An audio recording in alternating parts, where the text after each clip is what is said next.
5.1 Rational numbers. A rational number is a number that can be written as a quotient of two integers. In other words, it's a number that can be written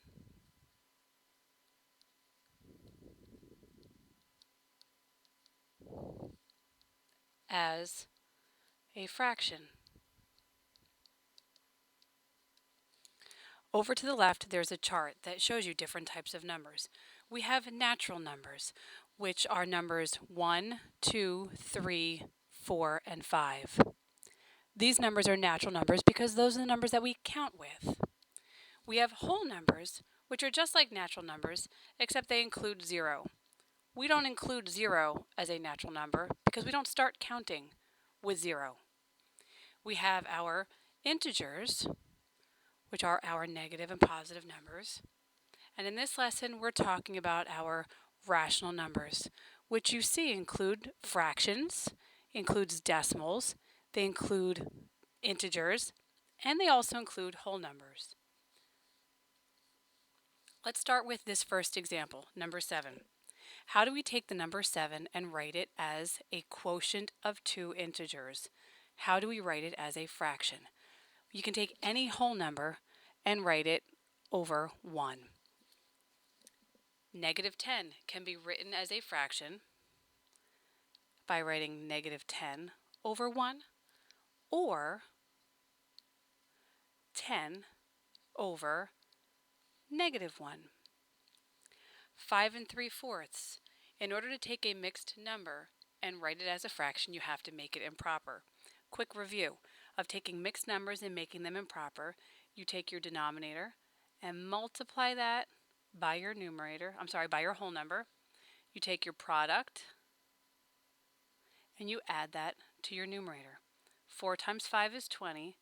20 plus 3 is 23, and the denominator stays the same. If we're dealing with a negative mixed number, don't get caught up with this negative sign. Ignore that it's there first. Deal with the mixed number and convert it to improper. Denominator times whole number. 2 times 3 gives me 6. 6 plus 1 gives me 7. 7 over 2.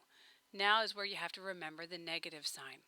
If I have negative 3.5, that is the same as negative 7 over 2. Or it can also be 7 over negative 2. When you're dealing with negatives, when you're dealing with the integers, negative 10 over 1 is the same as the negative with the 10 over 1 or 10 over negative 1. It doesn't matter where the negative goes in a fraction. All three are the same.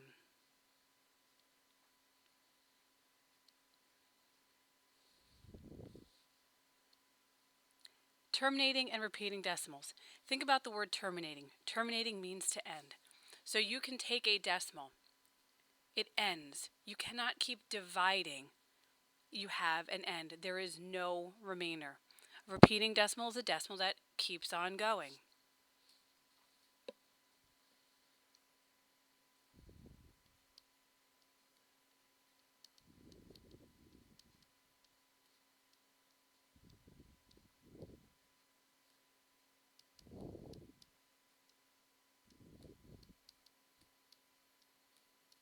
So the division ends. There is no remainder.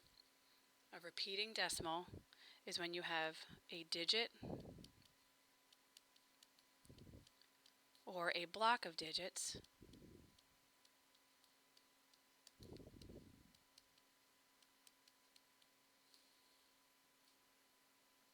in the quotient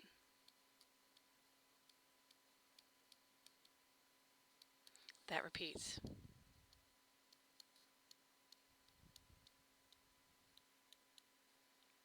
With a repeating decimal, you show a repeating decimal by using what's called the bar notation. In example 2, if I take 3/8 to write it as a decimal, you want to divide numerator by denominator. So 3 divided by 8. 8 doesn't go into 3, so you have to add a 0. But you want to keep the value inside your dividend the same. If I just add a 0, I now take 3 and I made it 30. That is not of an equal value. If I add a decimal before my 0, 3 is the same as 3.0.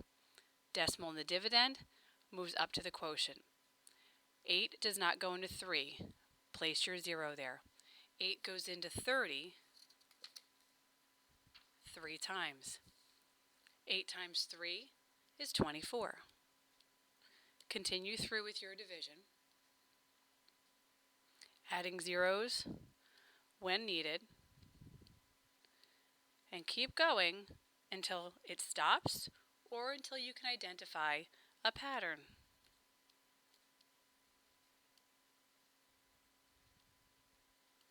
And in this example, it ends. I have no remainder. I have nothing left over.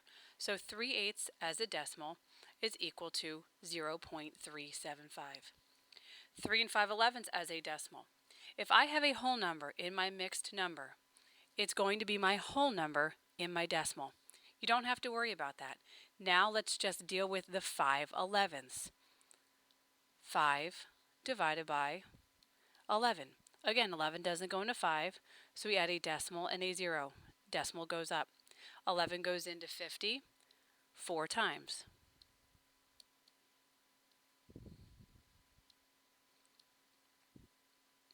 11 goes into 60 5 times.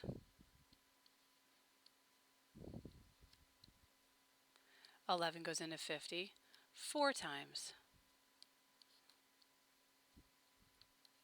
11 goes into 60 5 times. And this pattern is going to keep on continuing. But instead of me writing the number over and over again, we're going to show that the 0.45 is repeating by using the bar notation over the repeating digit or digits. And in this case, since the 4 and the 5 are repeating, I put the bar notation over the 4 and the 5. What I want you to do right now are to practice these 4 problems.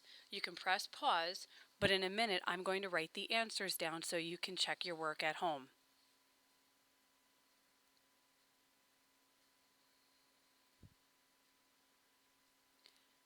3/10 is going to be equal to 0.3. Negative 2/3 is going to be equal to a negative 0.6 with the 6 repeating. 1 and 9/20 is equal to 1.45. 29/80 is going to be equal to 0.3625.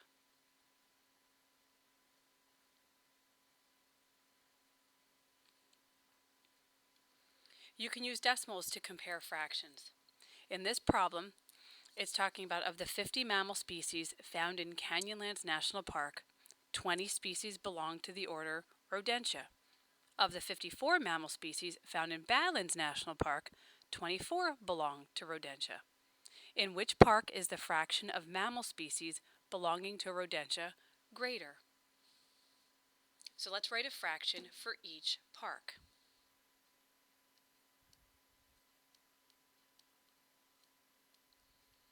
Canyonlands National Park, we want to write the fraction of Rodentia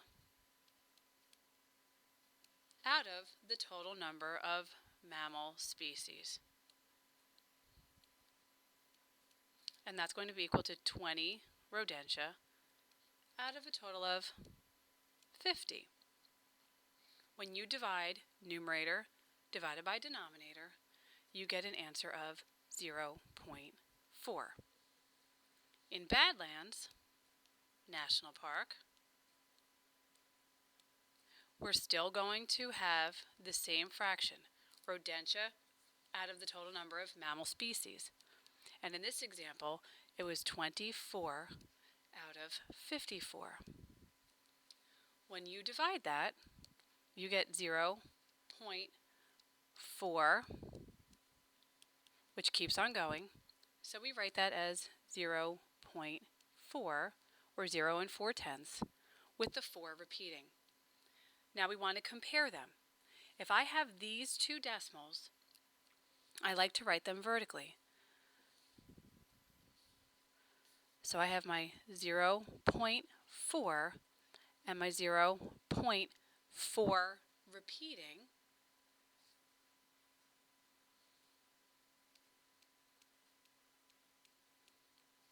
And I want them to have the same number of decimal places, so I can fill in these vacant spaces with zeros. And now what I'm comparing is 0.400, 400, to 0.444, 444. Out of these two, this one is the greater one. So when I go back, I know that the 4/10 repeating is greater. And when I go back to my original fraction, 24 out of 54 is my larger fraction. So I'm going to use my symbol. 20 out of 50 is going to be smaller than 24 out of 54. So 20/50ths is less than 24/54. Writing decimals as fractions.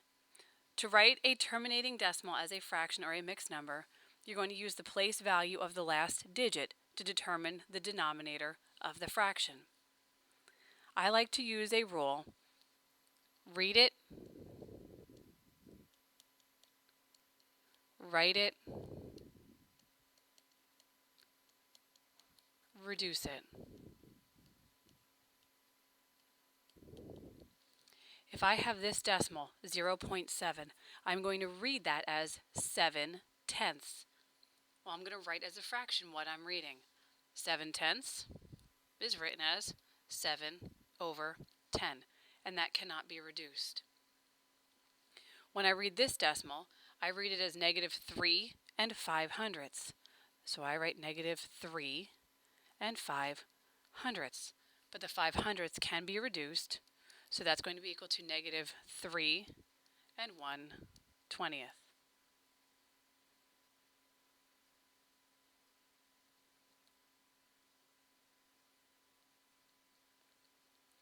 In example 5, we're going to write repeating decimals as fractions.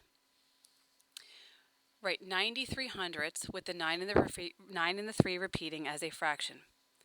Take what repeats and put it in your numerator. For each digit in your numerator, put a 9 in the denominator, then simplify.